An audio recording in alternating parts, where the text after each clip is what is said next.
Hey everyone, it's Gary Enerson here. How y'all doing? I hope you had a good week. Welcome to Gary E. Sketch Cards episode number 33, where this week I am drawing not one, but two sketch cards, and not just drawing them, but I'm doing them in color. So why am I doing this? Two reasons. Number one, these are the last of two bounty hunters that I'm doing for a sketch card series that I'm throwing together. And secondly, because of the confusion that I have about the names of these particular bounty hunters. Let me first start off, though, by thanking everybody who is watching this. Thank you to all my subscribers. Thank you to everybody who has been following along with my videos and whatnot. I do appreciate it. Thank you so much. So here's the deal. Like many other people of my age, I grew up with Star Wars figures my whole life. I was, 7 years old, 8 years old when the first movies came out, and once I found out that the action figures were available, I bought as many as I could. And two of them that I really, really enjoyed having in my collection were 4-LOM and Zuckuss, 4-LOM and Zuckuss, however you say it. So for years, I thought that the character that I'm drawing now was named Zuckuss, and that the other one that'll be coming up here in a couple of minutes was named 4-LOM. And again, because that's how the action figures were named. So flash forward to about 1995, I bought a book called Tales of the Bounty Hunters, which is a collection of short stories highlighting the bounty hunters from The Empire Strikes Back, which this is, again, a part of that series. In finding Zuckuss's story, it was there was a picture of this character instead of the previous one. And when I looked up 4-LOM's story, it was just the opposite. It was the inverse. And that kind of threw me a little bit, and I sort of justified it in my own mind that the publisher just put the wrong illustration in front of the story. As it turns out, that is not the case. This is indeed Zuckuss, and the previous character is 4-LOM. Now, imagine my confusion over the years, because again, it's not as easy for me to make that switch with the names and the characters in that. I call it ADD, call it whatever, but in my mind, this character is 4-LOM, the previous one is Zuckuss, and that's just it. And so all of that to say that the second reason that I'm doing two cards at once is because technically I am doing 4-LOM and Zuckuss in the same video. Some people are just going to figure that, they're going to attribute one name with one character, and other people are going to attribute the other name with the other character, or whatever. I mean, that's kind of the bottom line. So anyway, here we go. So it took me a short amount of time to kind of sketch out both of these cards with pencil. It took me a lot longer to color them in. I'm still kind of getting used to, as I call them, the Copics markers, and in this case, the Prismacolor marker for the background. Again, I'm trying to use some new materials with some of my work.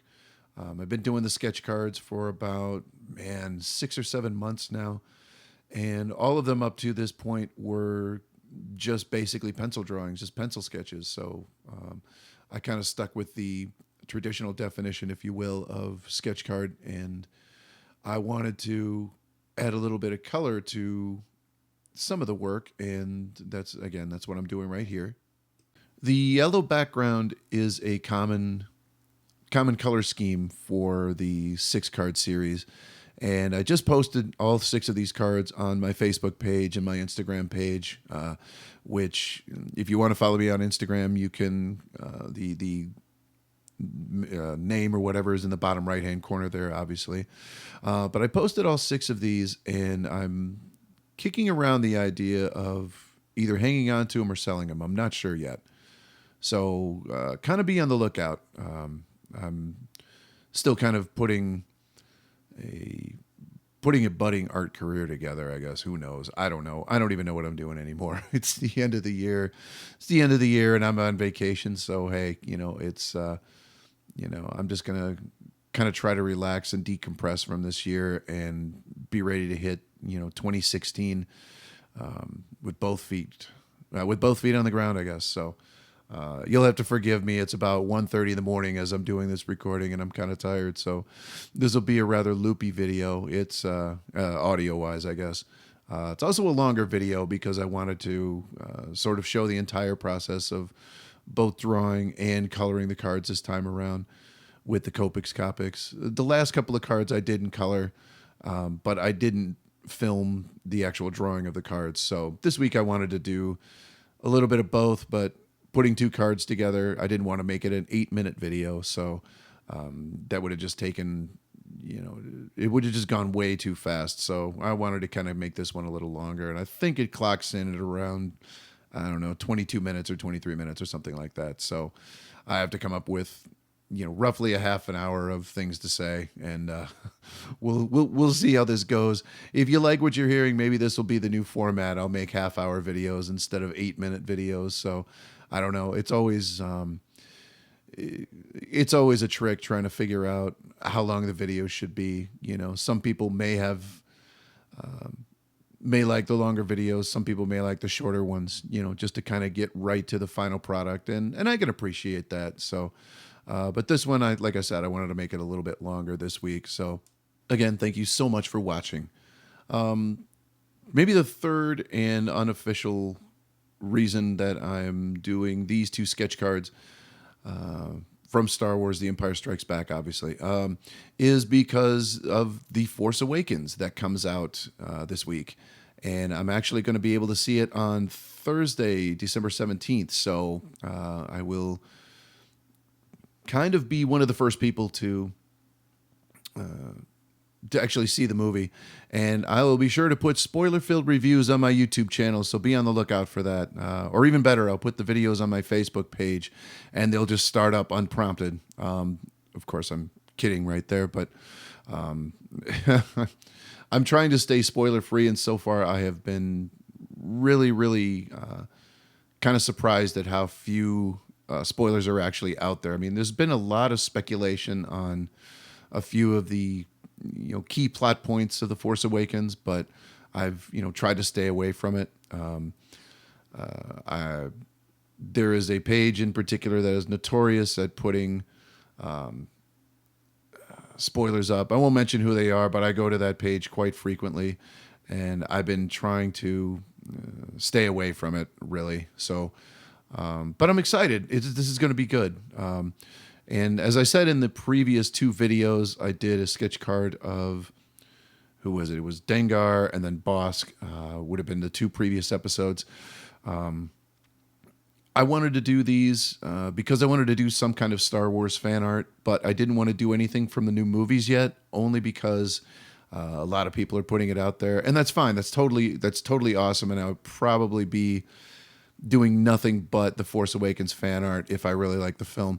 But I wanted to do something a little different. It would tie into the new movie only by name and only by brand, if you will. So, yeah. So I guess the Bounty Hunters it is. And this will finish up the series. And as I said before, I'll decide what I do with the series here in the next few weeks. And maybe I'll put an update on my YouTube channel, Gary Enerson, and kind of let you know. So stay tuned. So the biggest challenge for me, as I've said before, I'm working with again, I call them the Copics. I explained it in earlier videos that, some people call them Copics, some people call them Copics. I just call them the Copics just to kind of get rid of that confusion, although I'm not sure if I should be calling them Copics or Copics. So I'm just creating more confusion, I guess. The biggest challenge for me is coming up with the different color combinations to more accurately represent the color that I see in the reference photo. If some of you are watching and you're sort of cringing because you see that I'm doing it wrong, or I don't always do the light color first. I do the dark color first sometime, or even if that matters, I do apologize, but again, you have to work with new things. You have to work with new mediums. You have to, work with different styles and things like that. And I'm really just sort of playing around here. This isn't a full-on piece that I'm going to charge millions of dollars for. I mean, I don't think there's any product that, or any piece that I would charge $1 million for. But this is just more of an exercise for me to kind of get a technique down with markers, ink pens, things like that. That I never really played around with before. This is the ink pen I'm talking about here. And it's been fun. It's been a great ride. And I don't know if all the future Gary E. Sketch Cards episodes will be in color, but I know that a lot more of them will once I get into 2016, because this has been absolutely awesome to me, getting familiar with new things and that. And most of the results, I think, are okay. I mean, I'm not, I'm no Picasso. I'm no, whatever, insert artist here. But, I'm learning some new stuff, and hopefully, somebody will watch this someday and, as opposed to trolling or, throwing a crazy comment or something in the comments below, maybe put out a recommendation like, hey, maybe try doing this first, or try doing that first, or, try combining these colors together to make colors or something like that. There's a lot of tutorial videos out on YouTube, obviously, with working with Copics. I just, truth be told, I just didn't really take the time to get out there and investigate all of them. You know what I mean? When I work, I sort of do so instinctively, and a lot of times it works for me.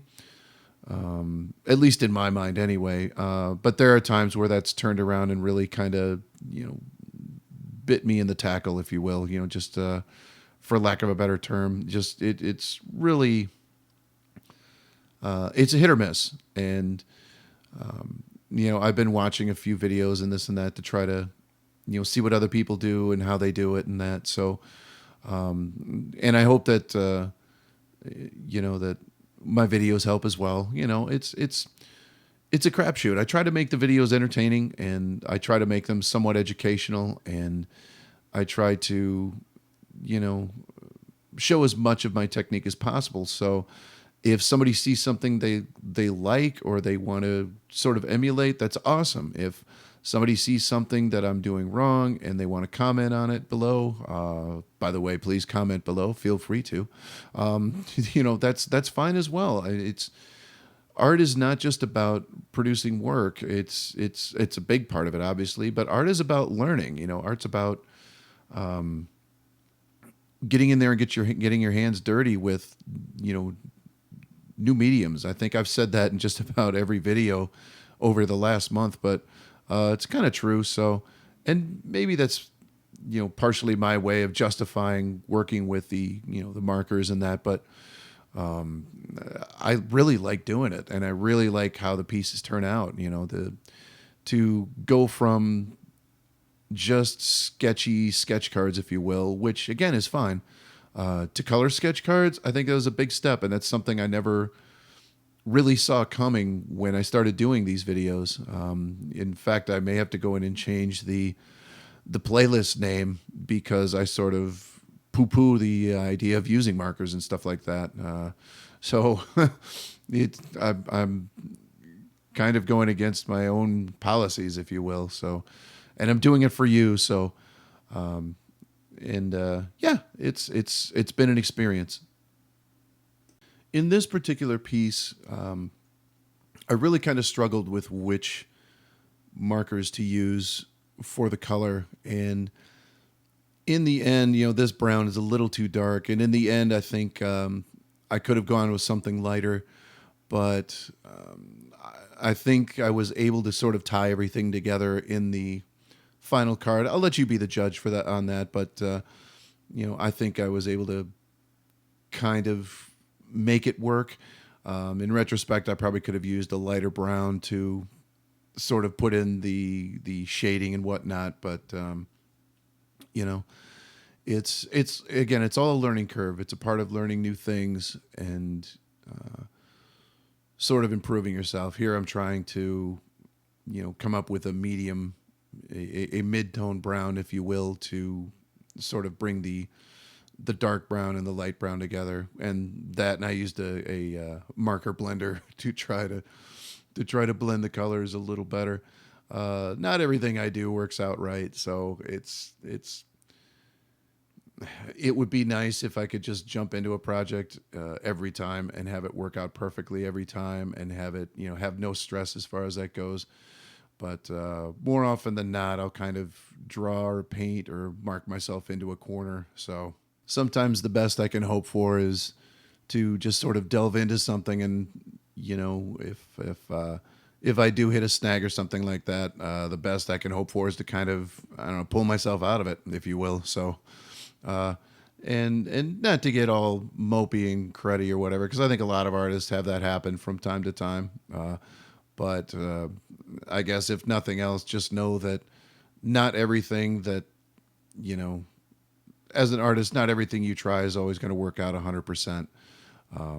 You can be as familiar with, pencils or paints, acrylics, oils, whatever, markers, but some things may work, most things may work with practice, obviously, practice, teach yourself, look to others for instruction and guidance in that.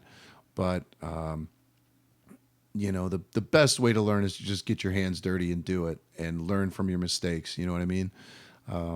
If a certain color combination doesn't work once, just don't do it again. It's pretty simple and pretty straightforward as far as that. So, but again, this, turned out a lot better in the end than I thought it was going to.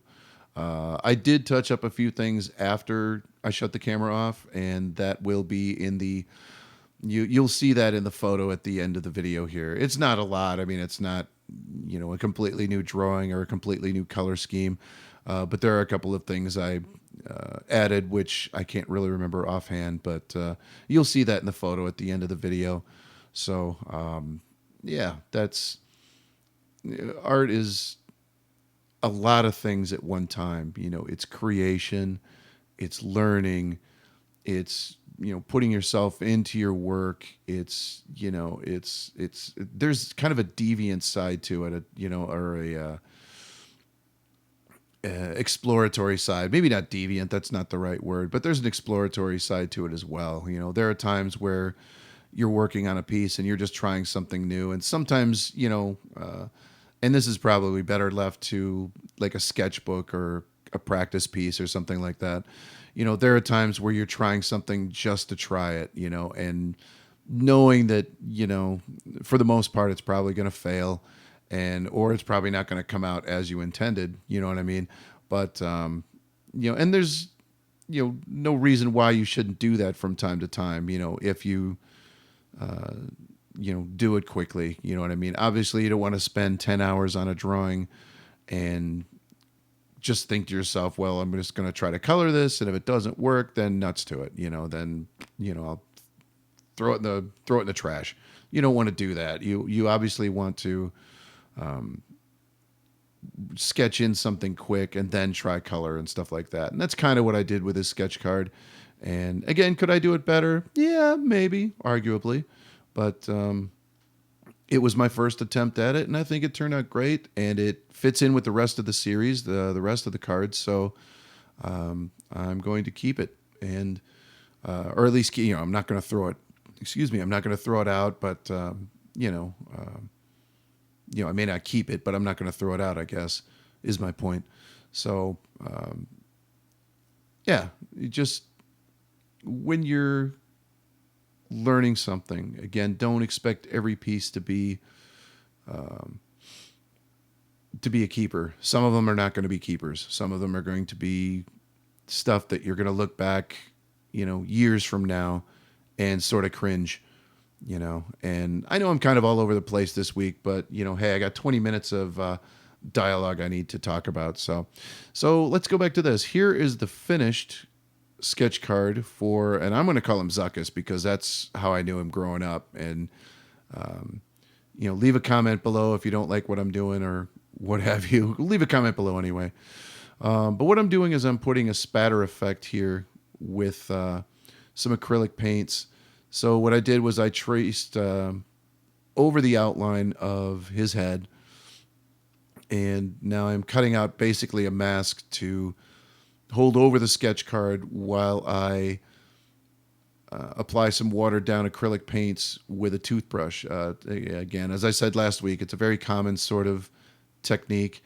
And I'm actually doing both cards at the same time. So, you know, again, I'm going to trace over the border and around his head and just kind of mark out the areas that I want to apply the paint. And then I'll cut those out here. And in a couple of seconds, you'll see me applying the paint.